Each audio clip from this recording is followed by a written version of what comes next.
아멘. 저를 따라해 보시죠. 사랑의 관계를 회복하려면, 한 번 더 할까요? 사랑의 관계를 회복하려면. 새들백교회 릭 워렌 목사님이 현대인의 두 가지 문제를 지적하신 적이 있어요. 물론 현대인이라고 하면 우리 크리스찬들도 속하는 내용입니다. 어떤 부분이 지적이 되었냐면, 첫 번째, 개인주의, 인디비주얼리즘이라고 하죠. 개인주의에 대한 부분을 지적하셨고, 현대인의 성향 가운데 두 번째로 격리된 삶, 아이솔레이션에 대해서 설명을 하셨습니다. 특별히 보니까 팬데믹으로 인해서 이런 현상들이 더 두드러지는 것 같아요. 개인주의, 그리고 격리된 삶. 나만 잘 되면 된다는 개인주의, 나만 안전하면 된다라고 하는 개인주의, 또 나만 성공하고 내 자녀들만 그저 잘 되면 된다라고 하는 그런 생각들, 그리고 이 팬데믹, 잘 되었다, 어차피 사람 만나는 거 귀찮았는데 잘 되었다, 그러고 하면서 사회로부터 스스로를 고립시키고 또 다른 사람과의 관계를 분리하고 격리하는 그러한 부분들, 이런 개인주의와 그리고 고립이나 격리되는 삶, 이러한 부분들은 사실은 성경에서 하나님께서 우리에게 말씀하시는 내용은 아닙니다. 성경에서는 우리 모두가 격리와 분리가 아니라 하나님의 사랑 안에서 하나 되고 서로 커넥션, 연결되는 삶을 하나님이 기뻐하시는 것입니다.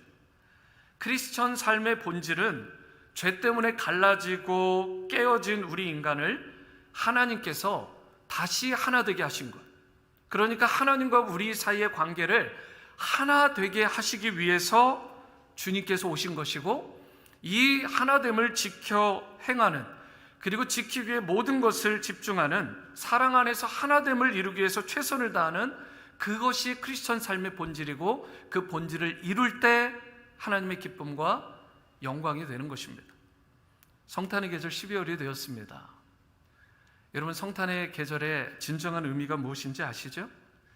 예수님께서 2000년 전 이 땅 가운데 오셨어요. 이 땅 가운데 오셔서 하신 가장 중요한 일이 있다면, 하나님과 우리 사이, 하나님과 나 사이에 멀어졌던 그 간격을 하나님께서 좁혀주시고 하나로 만드시기 위해 이 땅에 오신 것입니다. 그리고 동시에 인간과 인간, 사람과 사람 사이를 가로막는 장애물들을 허물어버리고 다시 하나 되게 하시기 위해서 예수님께서 십자가에 자신을 드리신 것입니다. 우리가 크리스찬다운 삶을 정말 살기 원한다면 하나님과 멀어진, 또 사람들과 멀어진 간격을 좁혀야 돼요.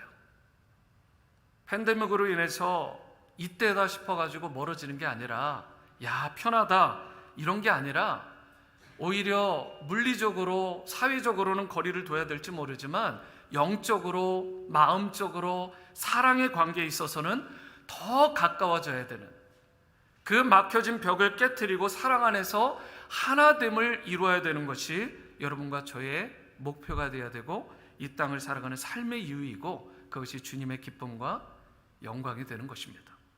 그렇다면 우리가 어떻게 할 때 사랑의 관계를 주님 안에서 회복할 수 있을까? 이 성탄의 계절에 이 부분에 대한 것, 너무나 중요한 주제인데 함께 나누기를 원합니다. 첫 번째로, 우리가 사랑의 관계를 회복하려면 서로를 돕는 자가 되어야 된다는 것입니다. 24절 말씀해 보시면 사도 바울이 고린도 교회 방문을 연기하면서 편지를 보낸 이유를 이와 같이 설명하고 있습니다. 24절입니다. 우리가 너희 믿음을 주관하려는 것이 아니요 오직 너희 기쁨을 돕는 자가 되려 함이니 이는 너희가 믿음에 섰음이라. 여기에 주관하려는 것이라는 단어가 나오죠. 주관하다. 여기서 나오는 헬라어가 큐리오스라는 단어입니다. 근데 우리가 주님을 부를 때, 초대교회 성도들이 예수님을 부를 때 뭐라고 불렀죠? 큐리오스라고 불렀어요. 큐리오스라는 말이 롤드, 주님이라는 뜻입니다. 그런데 그 당시에 종들이 자신의 상전, 주인을 향해서 부를 때에도 큐리오스라고 불렀고, 네로 황제에 대해서도 그 당시에 큐리오스라고 부른 거예요. 이게 스몰 로드가 되면 일반 주인이나 왕에 대해서 부르는 말이 되고, 우리가 이걸 캐피털로 롤드가 되게 되면 그것은 우리의 주님 예수 그리스도가 되는 것입니다. 이것에 쓰인 단어가 똑같이 큐리오스. 그러니까 큐리오스는 그 자체가 주인님이라는 뜻도 있지만 이게 동사형이 되면 다스리다, 주관하다, 컨트롤하다 이런 뜻이 되는 거예요.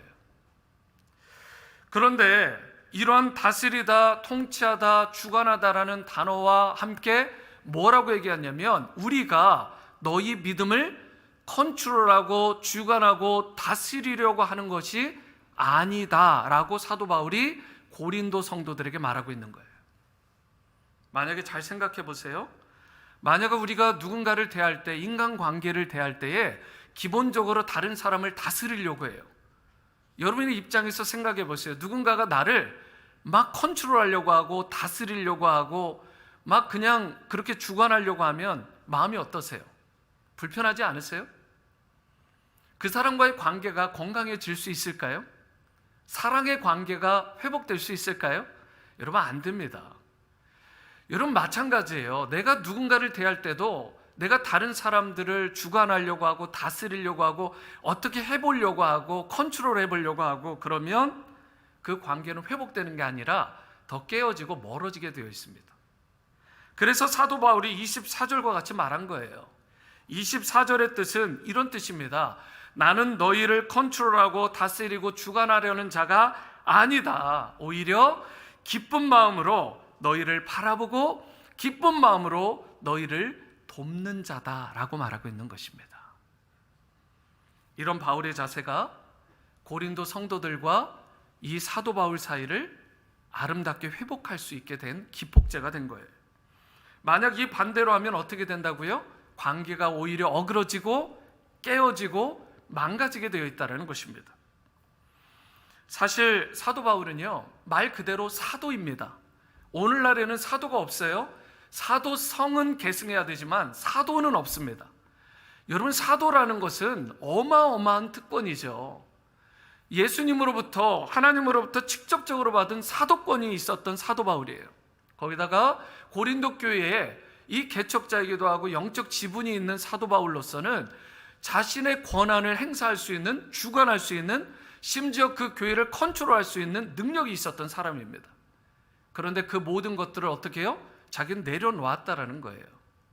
자기가 주관하지 않겠다, 다스리지 않겠다. 그보다는 나에게 권한이 있지만, 나에게 능력이 있지만, 나에게 지분이 있지만 나는 오히려 너희를 돕는 자로, 섬기는 자로 나아가겠다라고 고백하고 있는 것입니다.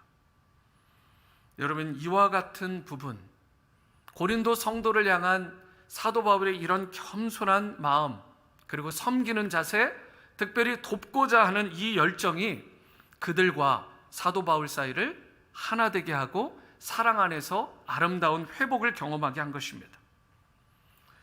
여러분 부부관계도 마찬가지죠. 남편이 아내가 남편을 지배하려 든다거나 다스리려고 한다거나 어찌어찌 해보려고 컨트롤 해보려고 하면 여러분 반드시 문제가 생기게 되어 있어요. 그러나 반대로 서로를 사랑하고 섬기며 돕게 되면 어떨까요? 깨어진 관계도 회복되게 되고 건강해지게 되는 것입니다. 창세기 2장 18절 말씀에 이렇게 말씀하고 있어요. 여호와 하나님이 이르시되 사람이 혼자 사는 것이 좋지 아니하니 내가 그를 위하여 돕는 배필을 지으리라 하시니라. 하나님께서 천지를 창조하실 때 그리고 나서 남자를 창조하시고 여자를 창조하셨는데 이 여자에 대해서 돕는 배필로 만드셨다라고 말씀을 해요. 돕는 배필이라는 것은 가장 적합한, 가장 합당한 돕는 자라는 말이에요. 하나님이 맺어주신 배필이니까 어떻게 이보다 더 적절하고 완벽한 돕는 이가 있겠습니까? 정말 그야말로 가장 완벽한 돕는 자죠. 그런데 이 내용은요, 아담과 하와가 범죄하기 이전에 주신 말씀이에요. 그러니까 범죄하기 이전에, 죄성이 있기 전에, 타락하기 이전에는 이것이 작동을 한 거예요. 돕는 자로 서로가 서로를 섬기며 살았다고요. 아담과 하와가 이 아담을. 그런데 타락 이후에 어떤 내용이 바뀌냐? 창세기 3장 16절을 보세요. 또 여자에게 이르시되 내가 내게 임신하는 고통을 크게 더하리니 내가 수고하고 자식을 낳을 것이며 너는 남편을 원하고 남편은 너를 다스릴 것이다. 이 말씀에 보면 오해하지 말아야 될 첫 번째 말씀이 있어요.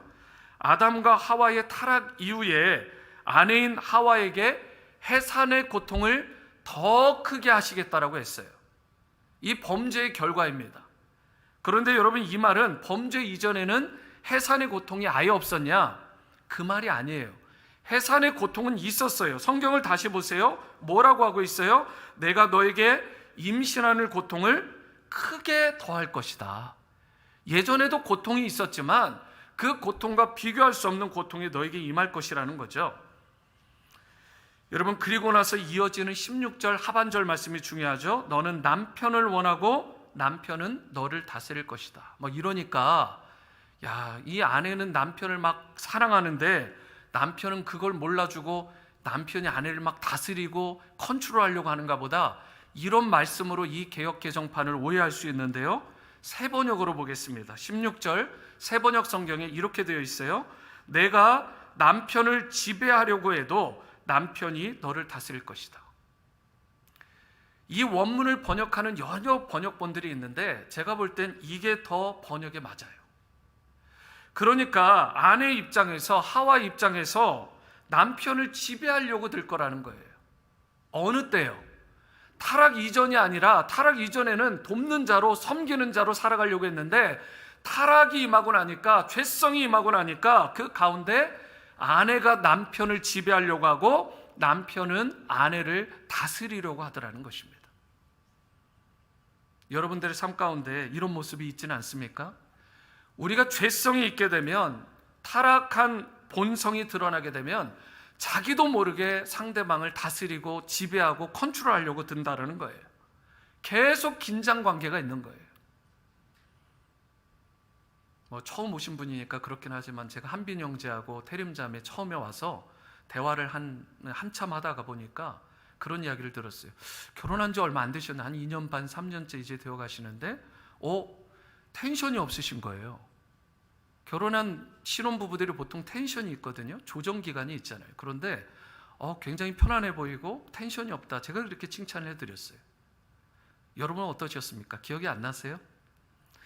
대부분이요, 여러분, 서로가 서로를 갖다가 자기도 알게 모르게 내 취향대로, 내 성격대로, 내 스타일대로 막 끌어들이려고 하는 거예요. 부부관계가 왜 그렇게 되느냐, 왜 어그러지게 되느냐, 결국은 인간의 죄성이고 그게 타락성이라는 거예요. 대부분의 사람들 가운데 이게 다 있습니다. 이게 다 있어요. 그래서 16절 새 번역에도 남편은 아내를 남편을 다스리고 지배하려고 하는 경향이 티피컬하게 드러나게 된다는 거예요. 요즘에는 저희 부부 없는데요, 여러분, 둘 중에 하나죠. 정말 그게 잘 조정이 됐든가 아예 포기하고 살든가. 포기하고 사는 건 좋지 않습니다. 결국은 골마서 터지게 돼 있어요.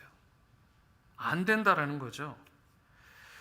여러분, 결국은 존 파이퍼 목사님이 이 부분을 뭐라고 설명을 했냐면, 창세기 3장 16절에 대한 부분을 가지고 이렇게 설명을 했어요. 이런 모습은 하나님이 태초에 디자인한 모습이 아니라는 거예요. 그러면서 결국 인간의 죄성 때문에 그분의 표현에 따르자면 가장 적절한 단어인 것 같아요. 어글리한, 한국말로 하면 추하고 좀 흉측한 그런 관계로, 끔찍한 관계들로 만들어졌다라는 거죠. 왜곡된 관계로, 어글리한 관계로, 죄성 때문에 남편과 아내가 서로의 피로를 채워주고 사랑해주고 섬기려 하기보다는 자신의 피로를 채워줄 남편, 자신의 피로를 채워줄 아내에게 포커스를 맞추는 거예요. 내가 그의 피로를 채워주고 그를 섬겨주고 도와주려 하기보다는 그가 나를 섬겨줘야 돼요. 그가 나를 사랑해줘야 되고 그가 나의 피로를 채워주고 나를 도와줘야 되는 거예요. 그래서 배우자를 택할 때부터 이미 왜곡, 어글리한 모습이 나오는 거예요. 나에게 필요한 대상, 나에게 꼭 필요한 사람이 누굴까? 그때부터 왜곡이 시작되는 것입니다. 여러분, 이런 모습으로는 결코 아름다운 관계가 세워질 수가 없는 거죠. 이게 비단 부부관계뿐이겠습니까? 우리가 영적인 가족인데, 또 육신의 가족이 있는데, 부모가 자녀에 대해서, 그리고 성도가 성도 간의 관계 가운데, 또 우리 이웃과의 관계 가운데 이런 모습이 드러나면 서로 주장하고 다스리고 컨트롤 해보려고 하는 이런 모습으로는 결코 온전한 사랑의 하나됨을 이룰 수가 없다는 것입니다. 더 어글리해질 뿐이에요. 더 추해질 뿐이라는 것입니다.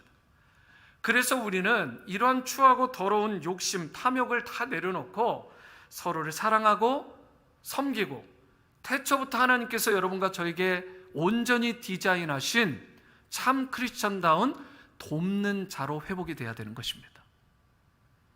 그렇게 할 때 주님이 기뻐하시는 사랑의 관계로 우리가 온전히 이 성탄의 계절에 회복되는 은혜가 임하게 될 줄 믿습니다.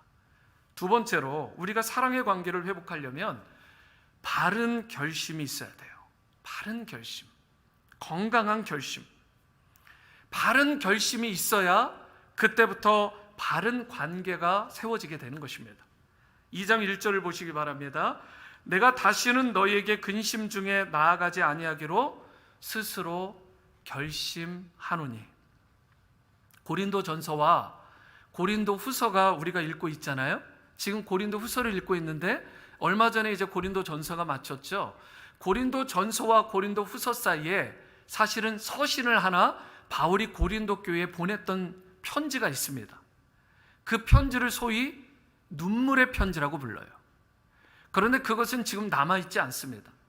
고린도 전서와 고린도 후서 사이에 보낸 눈물의 편지가 있게 되는데, 사도 바울이 고린도 전서를 쓰고 나서 성도들에게, 고린도 교인들에게 보냈는데 잘 회복될 줄 알았어요. 좀 말귀를 알아듣고, 또 영적인 사람들이니까 지금 막 깨어지고 무너지고 타락한 그 지금 교회에 온갖 잘못된 것은 다 있었던 그 고린도 교회의 문제들이 어느 정도 좀 해결될 줄 알았어요. 그런데 고린도전서를 보냈는데 나중에 들리는 소식을 들어보니까 교회가 더 어려워졌다라는 거예요. 그리고 그 중에 일부 리더십이 사도 바울을 오히려 배척하고 막 밀어내려고 하는 그런 것들이 일반 성도들에게도 다 흘러간 거예요. 그러한 부분, 교회의 문제가 해결되지 않고, 그리고 하나님께서 세우신 이 사도성들을 부인하고 자꾸만 몰아내려고 하는 고린도 교회에 대한 안타까움, 그 안타까움으로 사도 바울이 일행을 데리고 고린도 전서와 후서 사이에 고린도 교회를 방문을 하게 돼요. 그런데 고린도 교회를 방문해 보니까 어때요? 거기에 당을 짓고 누구파 했던 이 사람들이 결국은 사도 바울과 그 일행들을 몰아내 버립니다. 문전박대를 한 거예요. 사도 바울의 입장에서 어땠을까요? 마음이 너무 아팠겠죠. 그리고 나서 돌아갔습니다. 씩씩거리면서 내가 너희들에게 곧 다시 간다? 그렇게 다른 편으로 이제 언지를 주고 그렇게 하려고 했는데 성령께서 감동을 주신 거예요. 스탑. 가지 마라. 가지 마라. 지금 가봐야 얼마 전에 있었던 이 사건하고 똑같은 그런 서로가 서로에게 상처 주는 일밖에 일어나지 않을 거다. 스탑. 멈춰. 성령께서 멈추라 하시니까 사도 바울이 고민하기 시작했어요. 가서 문제를 해결해야 될 것 같은데. 그때 성령께서 주신 감동으로 붓을 듭니다. 그리고 서신을 쓰기 시작해요. 그런데 그때는 고린도전서와 또 다른 어조로 소위 이야기하는 눈물로 편지를 써요. 내가 너희를 얼마나 사랑하는지, 내가 너희를 얼마나 애달픈 마음으로 너희를 원하고 있는지 너희들은 나를 알지 못한다. 나의 마음을 받아줬으면 좋겠다. 내가 너희를 사랑한다. 그리고 나는 너를 돕는 자로 쓰임받고 싶다. 이런 논조로, 이런 어조로 눈물의 서신을 써서 보냈는데, 그리고 나서 디도편으로 답변이 오기를 기다리고 있으면서 사도 바울이 그 순간을 기다리지 못하고 마케도냐로 가고 막 어디로 가고 하면서 디도를 막 기다린 거예요. 그 정도로 자기의 마음이 불타오르듯 근심 중에 상실감 가운데 아픔 가운데 있었던 것이 고린도 전서와 이 고린도 후서 사이의 사도 바울의 마음이었습니다. 모습이었어요. 얼마나 힘들었겠습니까?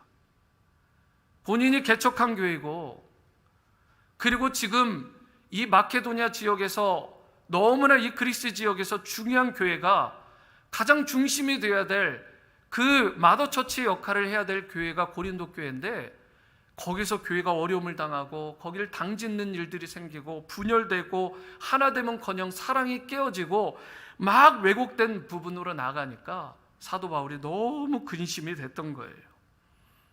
그래서 사도 바울이 내가 근심 중에 방문하지 않겠다 라고 하면서 내가 눈물로 너희에게 대신 편지를 보냈었다 라고 하며, 사도 바울이 고린도 교회에 2번 정도 가겠다고 했다가 가지 않은 이유를 이때 설명을 하게 된 것입니다.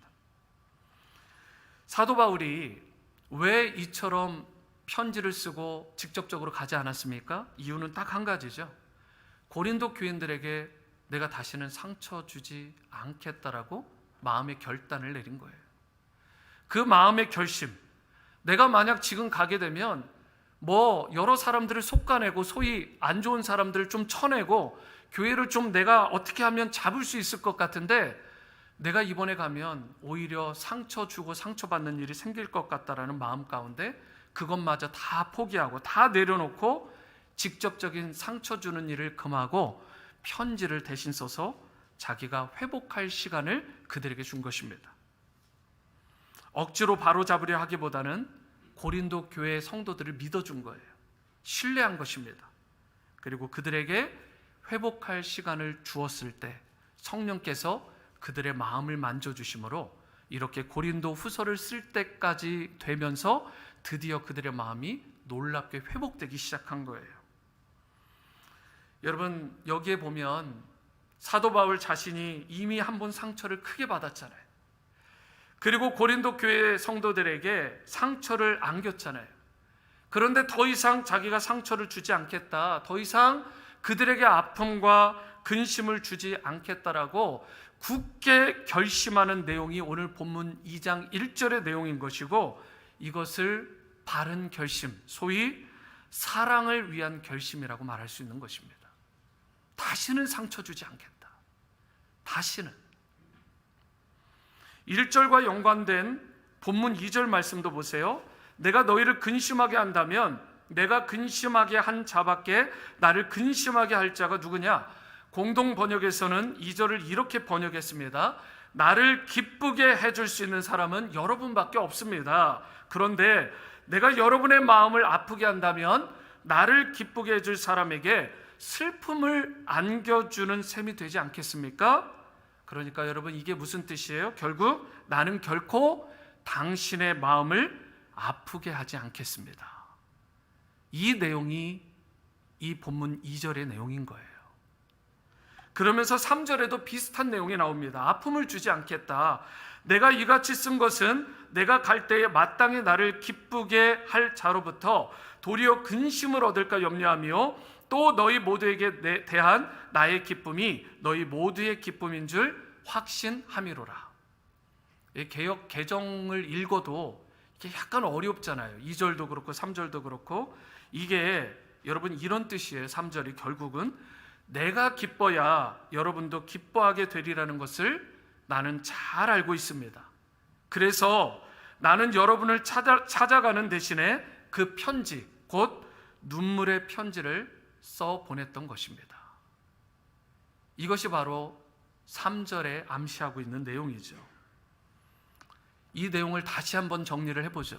여러분, 이 말씀 9절에 과연 사도 바울의 마음, 사도 바울의 관심사가 어디에 있다는 걸 느껴지세요? 사도 바울은 자기 자신의 안위나 자존심이나 직분이나 직책이 주 관심사가 아니에요. 사도 바울의 관심은 지금 고린도 성도들이 혹시 상처를 받지는 않을까, 아픔을 받지는 않을까, 그들이 근심 중에 놓이지는 않을까, 고린도 교회 성도 자체, 그 인격 자체를 생각하고 있는 거예요. 자신의 지위라든가 성공이라든가 이룩할 업적이라든가 심지어 자기가 받게 될 상처 따위는 생각하지 않고 예수 그리스도의 핏값으로 사신 고린도 성도들이 가장 소중한 존재라는 것을 여기서 고백하며 그들이 어떻게든 마음이 아물어지고 평강 가운데 기쁨 가운데 거하기를 사도 바울이 원했던 것입니다. 사도 바울의 주 관심사는 바로 고린도 교회 성도들의 마음이었던 거예요. 여러분, 데살로니가 2장 19절에도 이런 말씀이 있어요. 여기에서도 사도 바울의 마음과 그리고 그의 목회 철학을 볼 수 있는데 어떤 내용이냐? 우리의 소망이나 기쁨이나 자랑의 면류관이 무엇이냐? 그가 강림하실 때 우리 주 예수 앞에 너희가 아니냐? 너희는 우리의 영광이요 기쁨이니라. 사도 바울에게 있어서 자신이 기뻐하는 이유, 자신이 열심히 사역해야 될 이유, 그리고 심지어 자기가 아파야 될 것이 있다면 그 아파해야 할 이유 자체가 있다면 그것은 바로 너희라는 거예요. 여러분, 사도 바울의 입장에서 성도를 대할 때, 성도가 성도를 대할 때, 성도가 사도 바울을 대할 때, 서로가 서로를 대할 때 이런 자세로 나아간다면 교회가 어떠할까요? 사랑의 관계 하나 되면 여러분 온전히 이루어지지 않겠습니까? 자신의 기쁨의 이유, 자기가 슬퍼해야 될 이유가 있다면 그것도, 그러면서 하는 이야기가 너희는 우리의 영광이고 우리의 기쁨이다라고 말하고 있어요. 당신은 나의 면류관이고 당신은 나의 기쁨입니다. 여러분, 이렇게 부부간에 남편이 아내를, 아내가 남편을 대하면 어떤 일이 벌어지겠습니까? 이걸 진실로 대한다면 당신은 나의 영광이고 나의 기쁨이에요. 사도 바울이 이처럼 소중한 그 사람들, 이 성도들에게, 특별히 지금 우리는 고린도후서니까 고린도 성도들에게 내가 다시는 상처 주지 않겠다라고 결단을 한 거예요. 엄청난 결심을 한 거죠. 오늘 여러분과 저에게도 이런 결단이 필요하다는 것입니다. 성탄의 계절 12월이에요. 여전히 내 마음 가운데 쿵하고 누군가를 미워하고 매듭을 스스로 풀어내지 못하고, 여러분, 이것이 남의 잘못일 수도 있지만 결국은 내가 풀어야 될 나의 과제 아닙니까? 여러분, 누군가에게 상처 주지 않겠다라는 결단, 관계가 깨어졌다면 이 깨어진 관계를 회복하겠다라는 결심이 우리 가운데 있어야 된다고요. 사도 바울이 했듯. 여러분, 우리가 인생을 살다 보면 상처를 주기도 하고 상처를 받기도 하죠. 그 대상이 남편이 되기도 하고 심지어 아내가 되고 심지어 자녀가 될 수도 있어요. 성도 간에 상처를 주기도 하고 이웃 간에, 직장 동료들 가운데 상처를 주었을 수 있습니다. 그러나 스탑, 이제 더 이상 내가 상처 주는 일을 하지 않겠다라고 하는 내 마음의 결단과 그 실천과 헌신이 나에게 필요하다는 것이죠.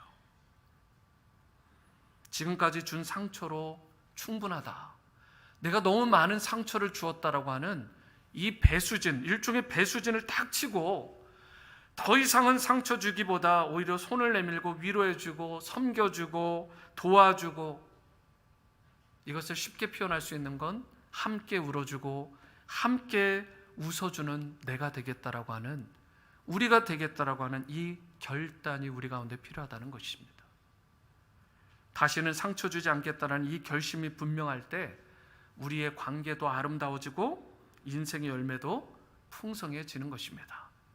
성탄의 계절, 예수님께서 오신, 이 땅 가운데 오신 그 뜻과 그 이유를 우리가 바로 알고 우리가 바른 결심을 통해 주님이 기뻐하시는 사랑의 관계를 잘 회복하는, 상처 없는 공동체, 상처 없는 가정, 상처 없는 여러분들의 심령이 될 수 있게 되기를 주님의 이름으로 축원합니다.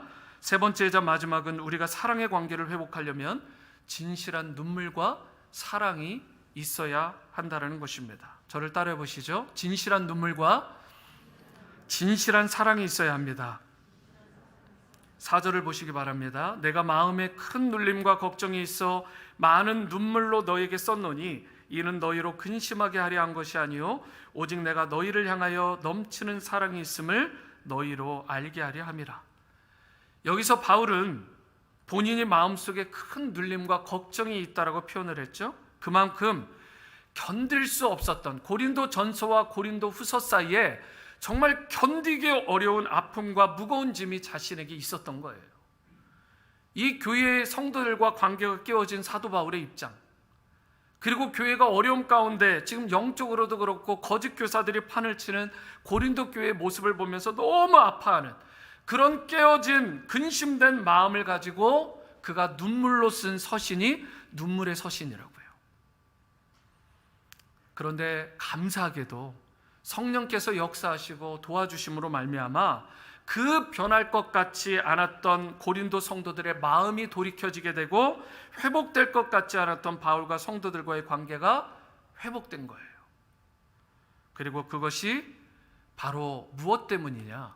이 말씀을 잘 보시면 결국은 그의 눈물로 쓴 편지, 곧 그의 눈물, 진실된 사랑의 눈물이 있었기 때문에 이 화해와 이 용서와 이 하나됨이 가능할 수 있었던 것입니다.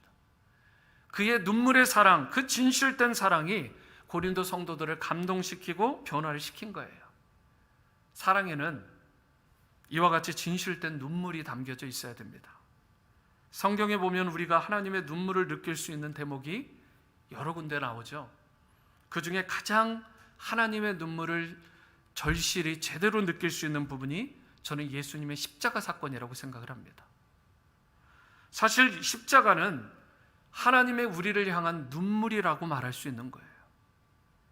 하나님은 당신께서 사랑하시는 독자 예수님께서 온 세상의 죄를 짊어지고 처절하게 정말 끔찍하게 죽어가는 현장 가운데서도 철저하게 외면하실 수밖에 없었어요. 심장이 터질 듯한 아픔과 그 고통 가운데서도 철저히 침묵하실 수밖에 없었던 하나님 아버지의 심정, 여러분, 거기에 바로 하나님의 눈물이 있었던 것입니다. 그와 같은, 그런데 하나님의 눈물이 만약 없었다면, 하나님의 우리를 향한 사랑의 눈물이 없었다면 여러분과 제가 어떻게 되었을까요? 우리에게는 구원도 없고 우리에게는 영원한 하나님의 나라와 영생이 없었습니다. 하나님의 그 눈물 덕분에 우리가 하나님의 자녀가 되었고 하나님과의 막힌 담이 허물어지고 그분의 백성이 되는 놀라운 축복을 누리게 된 거예요. 하나님의 눈물 덕분에. 여러분, 하나님의 눈물이 하나님과 인간, 또 인간과 인간 사이에 막힌 담을 허물어뜨리신 것입니다. 그러한 하나님의 눈물이 이제 곧 여러분과 저의 눈물이 되어야 되는 거예요. 사도 바울은 에베소서 2장 14절에서 이렇게 말씀합니다. 그는 우리의 화평이신지라 둘로 하나를 만드사 원수된 것 곧 중간에 막힌 담을 자기의 육체로 친히 허셨다라고 말하고 있어요. 예수님께서 십자가의 그 찢기심으로, 그 죽으심으로 온 몸을 던지셔서 하나님과 우리와 다른 사람들과의 관계를 회복시켜 주신 것입니다. 그로 인하여 이방인과 유대인이 하나가 되고 남자와 여자가 하나가 되고 종과 자유자가 하나가 되고 멀리 있던 자와 가까이 있던 자가 하나가 되는 하나님의 한 가족이 되는 놀라운 회복의 축복이 하나님의 눈물의 사건인 십자가를 통해 일어난 것입니다. 그리고 그 십자가 사건을 이루시기 위해, 하나님의 눈물이 있는 그 십자가를 지시기 위해 예수님께서 2000년 전 이 땅에 오신 사건이 성탄의 사건이에요. 여러분, 이것을 묵상하고 이것을 기념하며 우리가 이번 한 달을 특별히 보낼 수 있게 되기를 바랍니다. 여러분과 저의 삶 가운데 진정한 회복이 일어나기를 원한다면 바로 이 십자가, 하나님의 눈물이 필요한 것입니다. 하나님이 흘리신 그 눈물이 나의 눈물이 될 때 우리 가정이 하나가 될 수 있고 공동체가 하나가 될 수 있고 세상도 하나가 될 수 있는 거예요. 하나님의 눈물이 키입니다. 그리고 그 눈물이 나의 눈물이 돼야 돼요. 말씀을 맺겠습니다. 오늘날 많은 사람들이 세상이 삭막하다고 말들을 해요. 그런데 여러분, 세상이 삭막한 이유, 돈을 더 많이 벌면 삭막했던 세상이 좋아질까요? 여러분의 개인의 삶이 똑같은 그 원칙으로 돈이 많이 부어지면 여러분들의 드라이한 심령이 회복이 될까요? 이 세상이 삭막하다고 하는데 제도를 완벽하게 하고 법치주의를 세우고 시스템을 완전하게 세우면 삭막한 세상이 아름다워지고 풍요로워지고 사랑의 관계로 회복될까요? 여러분, 오직 예수님 닮은 진실한 눈물과 진실한 사랑만이 이 세상을 온전히 회복시킬 수 있는 것입니다. 오늘 여러분과 저에게 가장 절실한 것이 있다면 바로 이 눈물, 사랑의 눈물이에요.